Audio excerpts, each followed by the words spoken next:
Our chapter really was about some crises in Allstate's history. Allstate, always known as the good hands people, had never experienced a catastrophe like Hurricane Andrew in South Florida or like Hurricane Katrina, which most students would be more familiar with, which was more recent. And Allstate's name was pretty badly sullied as a result of that.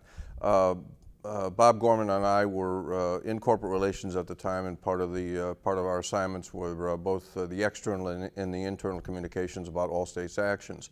If you know anything about insurance, it's one of the products that people have to have and hate to use. And as a result, there's not a whole lot of value they get out of their insurance until they have to use it. They're just paying a lot of premiums. So when it comes time to pay a premium and an insurance company said, well, you're not necessarily covered for that, which a lot of customers weren't from a flooding standpoint, because flood is it's covered by the U.S. government, you know, they get pretty PO'd. And a lot of news channels talked a lot about how claims were being denied. It wasn't just Allstate, it was State Farm, it was all of them, because they weren't covered under certain perils. But we had a particularly, I think, unique problem, is that we are a publicly held company at the time, and we have to respond to shareholders. So we have to always balance how much we pay out in claims and expenses to how much return we give the investors. And that's a conundrum. It's almost a Gordian knot, because it's a real tough balance to handle. So in many cases, in an effort to manage our costs, we turned down claims. Customers got PO'd, government got PO'd, and the public took umbrage at this, and our employees did as well. And I think one of the worst things that we could have done, we did, which was we stopped talking about it. You know, there's a great phrase, and I'm going to paraphrase it so I won't get it wrong, but it was a phrase from management consultant Peter Drucker, who said, if you don't talk to your employees, somebody else will, and you're not going to like what they say. So we were not talking to our employees, and employees were getting bombarded with this external communication about how badly Allstate was treating its customers. There was one point where, on Jay Leno, I believe, he had a house in his hands, and he said, this is what's happening with the good hands, and he opened his hands and the house fell to the floor. Well, how do you recover from something like that? One, that's a PR issue, but two, it's an employee issue. And your employees, you know, next to your customers, they're the most important people. We weren't talking to our employees, so we had to devise a plan that was in sync with our external communications plan that really talked to employees to get them to understand why we were taking such actions. We didn't necessarily want we didn't want total acceptance. We wanted understanding. And as far as I'm concerned, looking back on my experience, and even looking today, is the best PR is not positive PR. The best PR is context-setting PR, and PR which tells the story, which gives your side of the story. I've often said that I would take a balanced story over a drippingly favorable story or a negative story anytime, because you have to assume that there's some intelligence out there, and if you get to tell your story, which is what's important in public relations and media relations and public affairs, is tell your story, tell it succinctly, tell it honestly, and make sure it reflects your 4 or 5 key messages of what the company is trying to do, both for its customers, its shareholders, and its other stakeholders, legislators, regulators, et cetera, from just from a communication standpoint.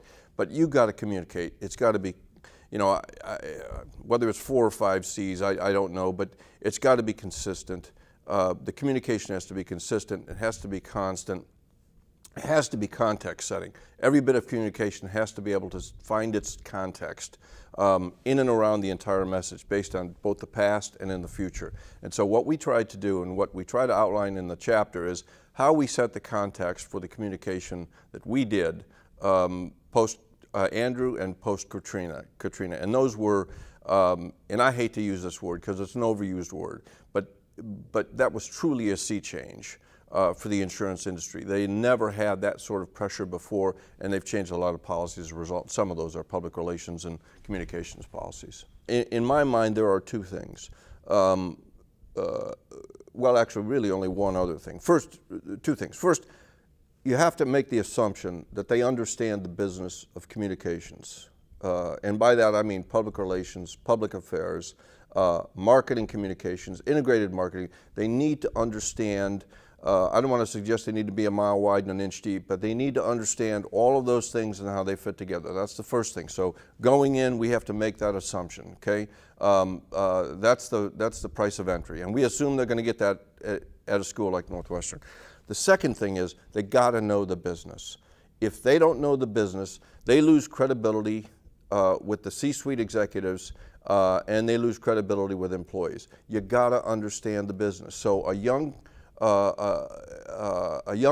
student or a young new professional going into a business, I don't care whether it's insurance, stocks and bonds, gasoline, consumer products, toys, you got to understand the economics of the business, because that's going to earn you a seat at the table. You know, the worst thing that a CEO will say is, "Oh, we'll let our PR people handle that." Wrong. That means that the PR people have not gained the confidence of the CEO or the COO or the C-suite executive by knowing the business and talking the language. Most companies, most large companies, will literally pay for new employees to take courses in the business. Take those courses, understand the underpinnings of the business. You don't have to be able to know how to pay a claim or justify a claim, but you have to understand in the insurance business, you have to understand the claims process so that you could talk the language. Otherwise, you're not going to get that so-called seat at the table, which is so critical, because you're going to, because without that seat at the table, you're going to be taking orders. You're not going to be counseling C-suite executives. And that's where a PR person, a communications person needs to be, is at the highest level counseling. But they got to earn their stripes, and those stripes have to be earned by understanding the business, talking the language. I'm not telling you, you know, you're not up there to tell the CEO how to run the business. What you're there to do is to counsel, is to counsel on the best way to get that message across. And that really is the advice. And you know, and the other part of the advice is third part, but this sort of fits with the first part, is there's nothing stronger than storytelling. The Bible has been around. It's the best-selling book in history. It's been around because it tells stories. It makes people relate to stories. Okay, we can almost all relate to the stories of the Bible. Every great book it helps us to relate to stories. So you have to find the stories that exist within the corporation, within the customer base, within your audiences, so that you can tell these stories and make them human. We humanized customers when I was with Allstate. Bob Gorman and I did, and we humanized our agents because we found when we did that, it wasn't somebody complaining about a big, huge, monolithic company. It was saying, well, you know, I know Bob Jones, he's my agent. He wouldn't work for a bad company. So at least they get the balance. And it's the same thing with customers. We told a lot of customer stories. In fact, we did several videos where we went down to victims of the storm, and we told some stories about how Allstate helped them.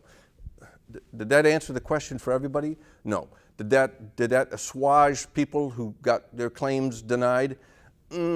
Maybe, maybe not, probably not, but at least it allowed them to see that these people were helped by the situation. And this is not about spin. I hate that word. I think it's the worst word in the English language when it comes to PR. PR is not about spin. PR is simply about telling your story. You tell the good, you tell the bad, you get the balance, and then you make the assumption that the American public is intelligent enough, given both sides of the story, to make a level-headed decision. They may not still like your company, but they'll understand why the company did. And that, to me, is the sign of a successful PR person. If you don't like writing and you don't like telling stories, it's not the business for you. There is a reason why so many PR people got their start in newspapers, and that's because it's about telling stories, it's about telling them quick, it's about telling them truthfully and honestly, and it's about telling them in short paragraphs. And that's what PR is in telling stories. I find it a fascinating business. You know, I was in the insurance industry for 20 years, and people would say, you know, you're in the insurance business, you work for Allstate. But first thing, I have to say this about my company. I was never asked to, nor was it ever intimated for me to tell anything that was anything but the truth. Never sugarcoat it. We told the truth, and we were honest about it. So I was very lucky to work for a company like that. The second part is, no day is the same in corporate relations, in public relations. Every day brings new problems, new challenges, and new opportunities. And you know, the challenges pretty much come by themselves. You're going to get questions from reporters about some business that you did, or something that was, a customer was unhappy and they called the newspaper. You're going to get those stories all the time. For several stints, I ran media relations at Allstate, and my goal with our team was, I looked at our media records, and on average in a year we would get 70% reactive calls and 30% proactive calls. And what I meant by that was, the reactive calls were a reporter calling in about some problem, some challenge, and then 30% of the time we'd be sending out positive news releases. I made my team, I said, we're going to turn this ratio around within 1 year. We're going to have 70% positive stories and 30% reactive stories. And we're going to do that by telling stories, writing news releases in a story fashion. One bit of advice I would give to anybody that's going to write a press release is, and I would find my team, if I caught anybody writing a news release that said Allstate announced today, because I said, nobody but you cares about what Allstate is announcing today. Tell me the story of what impact this is going to have on customers. Then down in the third graph somewhere, you can say, oh, by the way, this is Allstate. You know, I remember one press release that was used almost verbatim in a number of papers. It was a story about a program that Allstate was pushing to protect teen drivers. They still have a program similar to that. The lead on the press release is, by the time you get finished reading this paragraph, 15 teens will have died in a car crash. Okay, you write compelling leads like that, you're going to get attention, okay? Instead of saying, Allstate said today it wants to save teenagers from, come on, who doesn't want to save teenagers? Tell the story, get people compelled. Once you pull them in, do it. And then the last thing I will say is that have a plan. A lot of people talk about strategic communications. You know, that's like the term paradigm or 24/7 or get her done. You know, it's jargon. But write a strategic plan based on your knowledge of the business and how you're going to tell this story out over a year or 2 years or 5 years. 5 years is a little ambitious. I would say a 1-year plan. You start with your key messages.